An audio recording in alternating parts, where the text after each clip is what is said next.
नमस्कार, महाराष्ट्र के महानिर्णय में आपका स्वागत है। मैं हूं आपके साथ प्रीति रघुनंदन। महाराष्ट्र सरकार ने किसानों के लिए ऐतिहासिक कर्ज माफी का ऐलान कर दिया। मुख्यमंत्री देवेंद्र फडणवीस ने प्रदेश के किसानों का 36,585 करोड़ रुपए का कर्ज माफ करने का ऐलान किया। इस फैसले से लगभग 56 लाख किसानों को राहत मिलेगी। ये राज्य के इतिहास में किसानों के लिए अब तक की सबसे बड़ी कर्ज माफी है। दोनों उप मुख्यमंत्रियों की मौजूदगी में मुख्यमंत्री फडणवीस ने कहा कि भले ही निकट भविष्य में कोई चुनाव नहीं है, फिर भी राज्य सरकार ने किसानों की मदद के लिए इस कर्ज माफी को लागू करने का फैसला किया है। 36,585 कोटी रुपये आणि 56 लाख शेतकऱ्यांना या कर्जमाफीचा लाभ होणार आहे आणि हा जो आकडा आहे आतापर्यंतच्या झालेल्या कर्जमाफींमधला सगळ्यात मोठा आकडा आहे। मुख्यमंत्री देवेंद्र फडणवीस ने राज्य के किसानों से अपील की है कि वो बारिश के अनुमान को देखते हुए ही अपनी फसल की बुआई करें।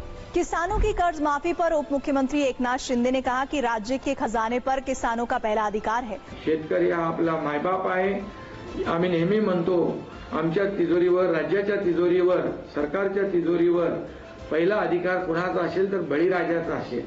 किसानों की कर्ज माफी के फैसले के बाद उप मुख्यमंत्री सुनेत्रा अजीत पवार ने कहा कि राज्य सरकार महिला किसानों के अधिकारों और सम्मान की रक्षा के लिए प्रतिबद्ध है। महिला शेतकऱ्यांना त्यांचे हक्क आणि सन्मान मिळवून देण्यासाठी राज्य शासन कटिबद्ध आहे। यांच्या या समीकरणासाठी व अधिवेशनात विधेयक सादर केले जाणार आहे। उप मुख्यमंत्री सुनेत्रा अजीत पवार ने कहा कि महिला किसानों को कानूनी किसान का दर्जा देने वाला एक बिल विधानसभा के मॉनसून सत्र के दौरान पेश किया जाएगा। जलगांव जिले में केले के बागानों को हुए नुकसान के संबंध में विधान भवन में एक बैठक संपन्न हुई।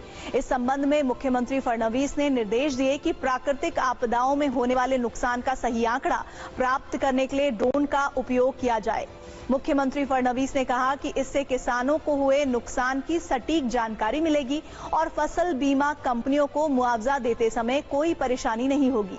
उप मुख्यमंत्री एकनाथ शिंदे ने निर्देश दिए कि बीमा कंपनियां किसानों को किसी भी तरह से परेशान किए बिना नुकसान के अनुसार मदद करें। अमेजॉन के सीईओ ने मुख्यमंत्री देवेंद्र फडणवीस से मुलाकात करके राज्य में निवेश के अवसरों पर चर्चा की। महाराष्ट्र में स्वास्थ्य, तकनीक, इंफ्रास्ट्रक्चर और एआई पर आधारित कौशल विकास के क्षेत्र में निवेश के बड़े अवसर हैं।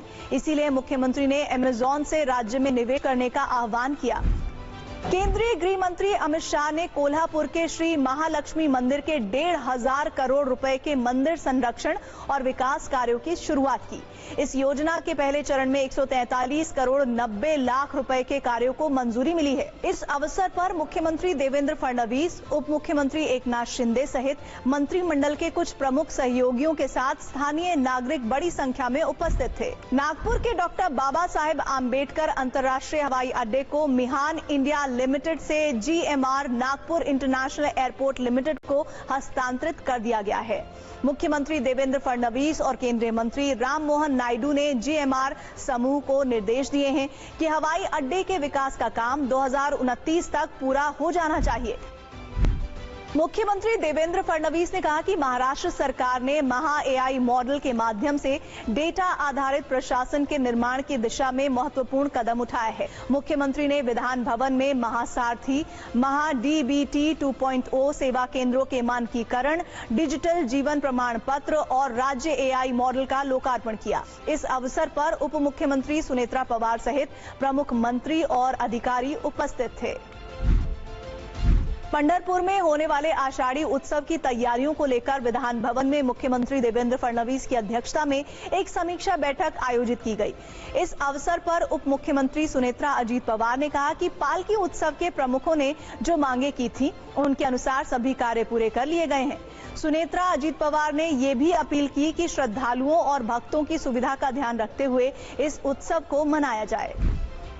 पंढरपुर के सर्वांगीण विकास के लिए महत्वपूर्ण माने जाने वाले कॉरिडोर प्लान को राज्य सरकार की मंजूरी मिल गई।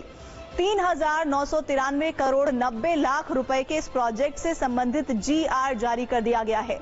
प्रोजेक्ट के तहत वारकरियों के लिए आधुनिक सुविधाएं, नए पुल और सड़क निर्माण के साथ ही प्राचीन मंदिरों और मठों का संरक्षण किया जाएगा। महाराष्ट्र के महानिर्णय में इतना ही। TV9 भारतवर्ष पर खबरों का सिलसिला जारी है।